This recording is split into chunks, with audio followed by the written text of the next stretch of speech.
I want to talk for a minute about right intent, right action. And I was following a story recently that I want to use as an example, not to pick on this group of people because it's happened on multiple occasions, but just because it, I think, is a good example to highlight how we can understand right intention and right action if we are people who are working for the common good. So obviously, right intent kind of shapes how we think, the methods that we're willing to use to accomplish our goals. So you can have the right intention, but things somehow get twisted and your actions don't align with the intention. Um, and in this particular case, it's the one of the speakers, it was a federal judge who was speaking at Stanford Law School. And so I listened to a little bit of the audio recording that they had from that. And essentially, there were protesters there who didn't want him to speak. His record on his voting record, or not voting record, his record on LGBTQ issues. I think he had spoken out in one case against marriage equality, the Marriage Equality Act. And I can't remember, there was another example that they gave. I think there was a court case in which I think the person was trans and they were a, a defendant in court in front of him, and he refused to um, use their preferred pronoun. So the Federalist Society at Stanford Law invited him to speak, um, to talk generally about, you know, what it's like to be a federal judge, what kind of cases are coming before the court, that the usual type of stuff. And so the protesters were there, and they literally heckled as if they were at, I think, a comedy show. Um, so it was really impossible for him to continue to speak. It was difficult to hear him. And then he started, of course, being on the defensive, throwing jabs back at the protesters. And I should, protesters. Um, so I think when I think about that, again, really trying to have different types of dialogue than what you normally see, because I think immediately there are some commentators who come out and they are 100% behind the students protesting. Another side comes out, they're 100% behind the federal judge speaking and saying that, the protesters, what they did was wrong, da da da da. So if we are learning to think in terms of the common good, and again, thinking about right intention and right action, the first thing that I do, if I kind of dissect this particular instance, is think about, well, based on what I observe, what was the intent? What was the intent going into that?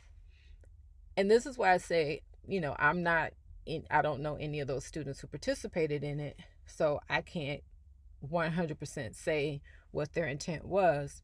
But let's just take, for example, if their intent was to shut him down, if their intent was to silence him, then I, I think that they were successful in doing that. Is that right intent if you are thinking about the common good? So I'll let you decide for yourself. I'll come back to that. Another possibility is that their intent was to call attention to what they believe are antiquated homophobic, transphobic, yada, yada, yada, positions that he has taken, and to let him know by demonstrating and protesting at his talk that they disagree with his perhaps his methods in terms of refusal to use the preferred pronoun of one of the defendants appearing before him, and his general philosophy of life. And so if that was the intent, absolutely we have a right to disagree with people, um, and we have a right to also make them aware of that. So then you have to go to the next step, which is right action. So if you have the right intent, which I say in the latter case, not the former, if your intention is to call attention to what you believe are antiquated ideas and just to challenge him, not saying that his ideas are wrong, he has them, those are his ideas, but you want to challenge someone's ideas. So, was the action that they took in terms of heckling him, and when I say heckle, I mean saying disparaging things, asking sort of off the cuff questions, um, lecturing him about his policies, whatever. So, all of that. And that I would say no.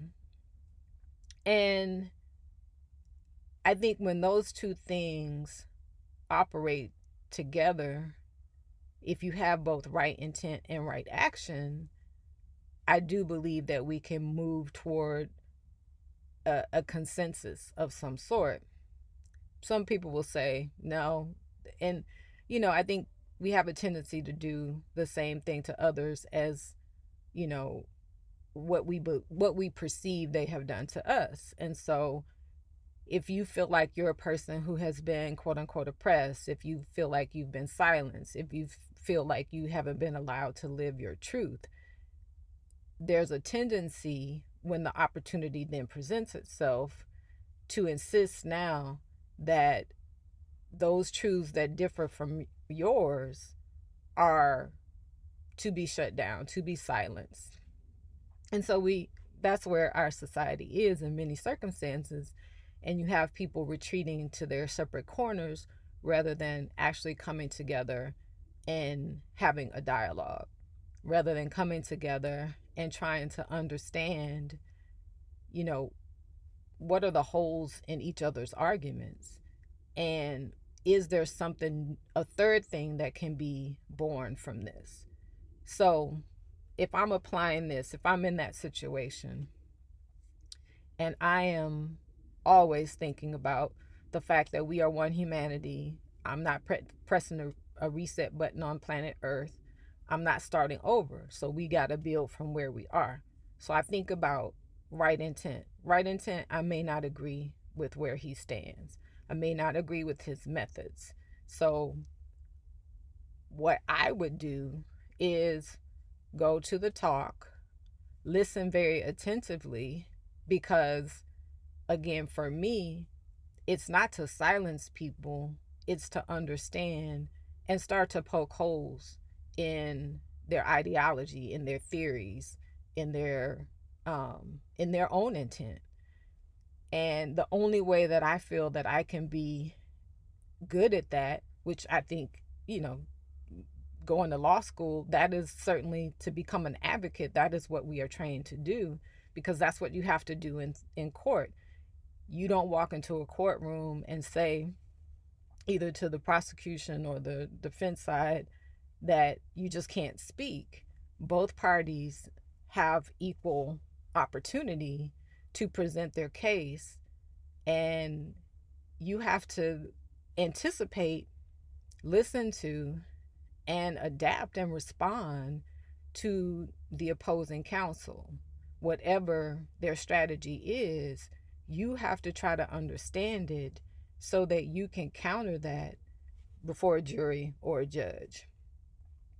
I feel like there was a missed opportunity, especially because it was a law school, for future lawyers to take the time to actually understand why this judge thinks as he does, why he votes as he does, and to pick apart his arguments, to understand him enough. And I'm not saying pick them apart necessarily in that one talk, but I think you have to know him, to know why he thinks the way he thinks in order to effectively change him, motivate him to change his own ideas.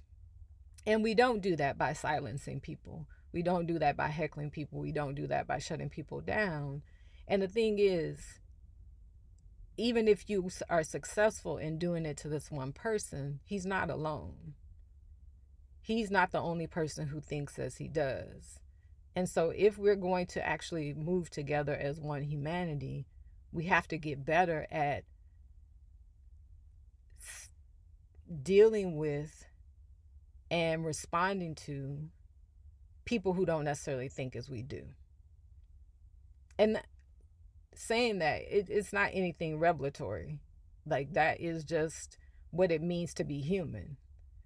Like, there's no ideal place, there's no utopia that any of us can escape to where we are only going to be around people who think exactly like us. I don't even think like my family on many things. So the conflicts that we have in the family, we're willing to tolerate because those are people, most of us are willing to tolerate because those are people we love. And we have to, if we are trying to help and recognize the one humanity, we have to have that same level of tolerance and compassion and understanding for everyone. And it's not that hard. It's not that hard. It's much easier to shut people down. It's much easier to talk over people. It's much easier to retreat into your shell, into your home, into your own very insular community or world, and simply try, not to acknowledge that there are many people in the world who don't think like you. And it's, it that's just what it is. But that doesn't lead us near the goal, near my goal, which is to uphold, to recognize, to support that we are one humanity and we can move together and create a world that is beneficial to all. I believe that, no matter what. And I've seen plenty of evidence contrary to that, but I stand by it, no matter what.